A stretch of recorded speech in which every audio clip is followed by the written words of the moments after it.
Bonjour, soyez les bienvenus dans l'espace des livres et le plaisir de Marc Page.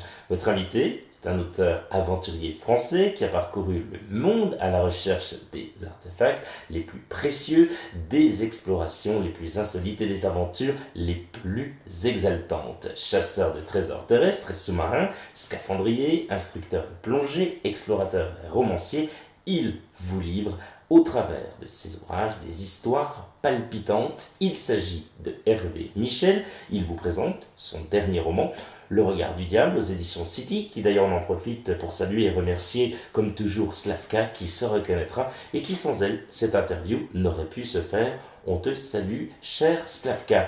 Hervé Michel, bonjour et bienvenue dans la chronique de Guillaume Sautet. Bonjour Guillaume. Comment allez-vous, Hervé? On est heureux de vous accueillir. Écoutez, je suis heureux que vous m'ayez contacté de participer à votre émission. Mais on va passer un très bon moment, j'en suis sûr, et celles et ceux qui vous écoutent également.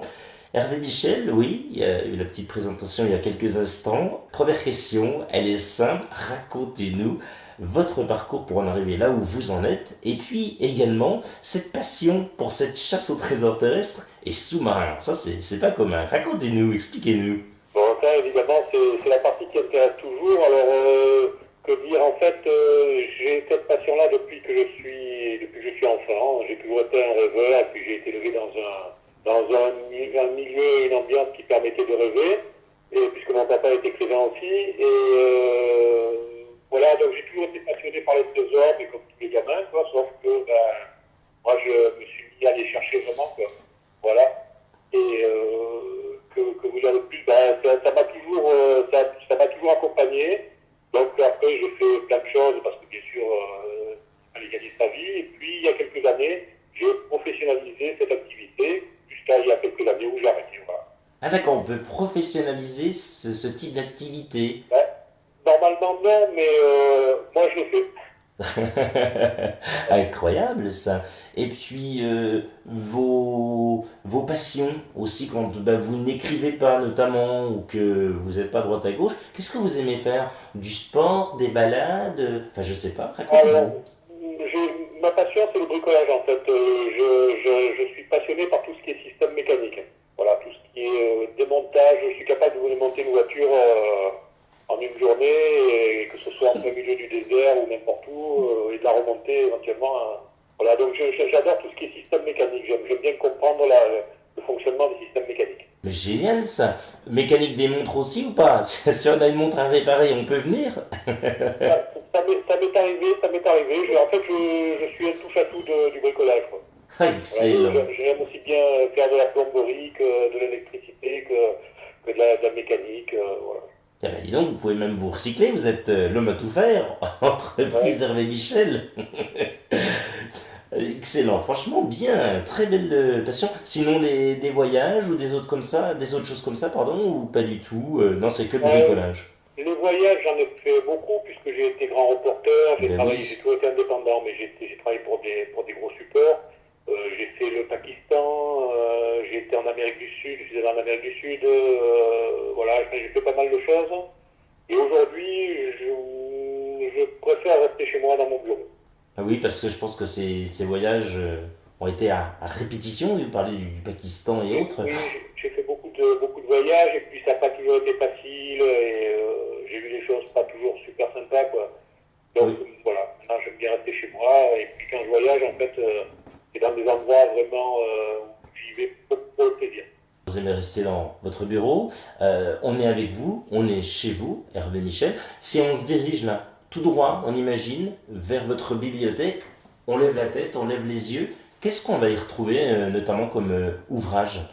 Oh, alors, si vous venez chez moi et que vous regardez ma bibliothèque, vous allez avoir un petit peu peur parce que je dois avoir pas loin de 2 tonnes de livres, je pense, hein.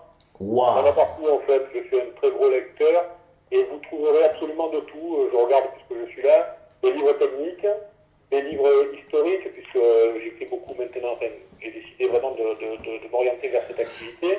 Oui. Des livres sur les trésors, je dois avoir un mur complet sur 3 mètres de haut, 2 mètres 50 de haut, sur 3-4 mètres de large, et puis des romans, beaucoup de romans. J'ai calculé que ça fait à peu près 2 tonnes.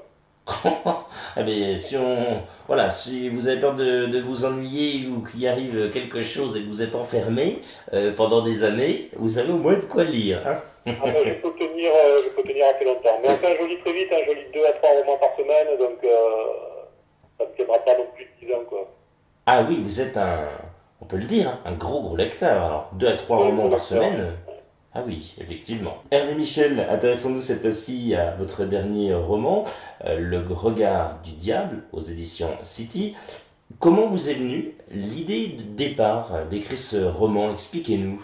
Alors, l'idée de départ, ça m'est venu un petit peu par hasard en tombant sur des archives. Je lisais un vieux livre d'archives où j'ai découvert que dans la région où j'habitais, il y avait eu un meurtre assez atroce justement à cette époque-là.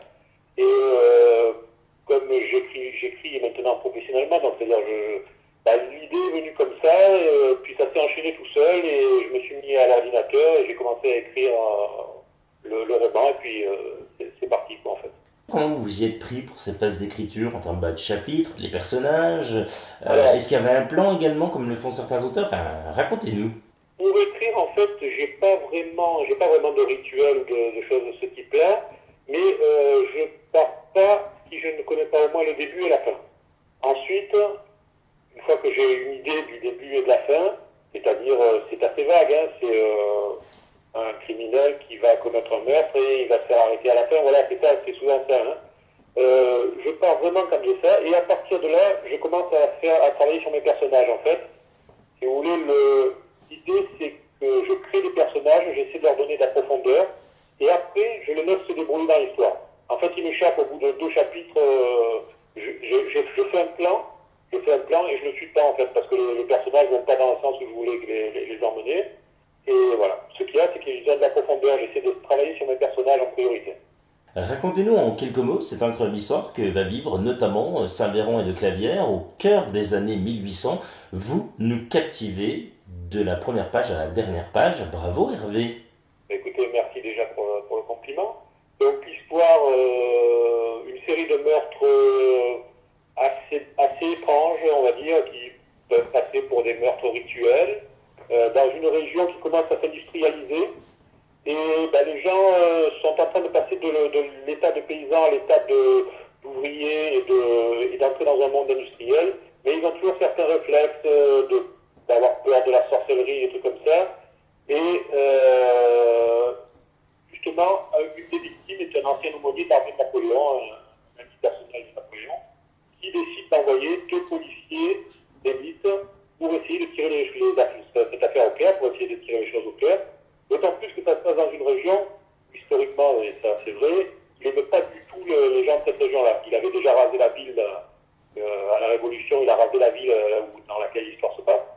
Et donc, je me suis servi un petit peu de ces histoires vraies, enfin, de ce contexte historique. Et voilà, donc l'empereur envoie 2 hommes à lui en leur demandant de ne pas être sympa avec les gens et de faire du ménage, quoi. Il veut savoir ce qui s'est passé, pourquoi son ancien aumônier a été assassiné. Et là-dessus, donc, il y a une série de crimes qui se poursuit lorsque les policiers arrivent. Et là, ils vont tomber dans une société où ils ne sont pas forcément les bienvenus parce que ce sont des étrangers et puis ils incarnent l'autorité de l'Empire en fait. Et ils vont avoir un petit peu des problèmes pour se débrouiller dans ce milieu-là. Ils vont être aidés par quelques personnes, notamment une confrérie qui existe réellement d'ailleurs. Voilà, et puis ben, l'histoire va se dérouler jusqu'à ce que le dénouement arrive. Eh ben, ne nous en dites pas plus. Je vous en dirai pas plus. Quels sont vos projets pour la suite? Alors, ben, j'ai déjà un autre roman qui est sur le feu, on va dire. C'est un nouveau roman historique. Alors, j'en ai pas encore parlé avec l'éditeur, mais ça pourrait être le début d'une série. Vous avez vu, celui-là s'appelle Crime et complot contre sous l'Empire. Donc, je vais faire une série de romans de ce style-là, avec à chaque fois des nouveaux policiers qui arrivent et qui enquêtent sur des faits un petit peu mystérieux. Voilà. Le prochain se passera à Marseille. Il y a une histoire de combustion humaine spontanée et puis un policier un petit peu spécial qui va venir. Ah, excellent. Ben, écoutez, écoutez, on a hâte de découvrir cet homme si particulier, encore une fois, sous la forme historique comme vous le faites si bien. On y croit, on est vraiment avec vous. C'est vrai, quand on vous lit, quand on tourne une page, c'est rythmé, ça donne envie de continuer et on est vraiment, comme là pour celui-ci, au cœur des années 1800. Passons tout de suite, si vous le voulez bien, à la Minute Cool. Hervé Michel, plutôt araignée ou serpent? C'est-à-dire que j'aime ou que je déteste? Eh ben oui, l'un ou l'autre. Est-ce que vous êtes plutôt araignée ou plutôt serpent? Qu'est-ce que vous préférez? Alors, je serais plutôt serpent. Les araignées, je déteste ça. Alors là, attention.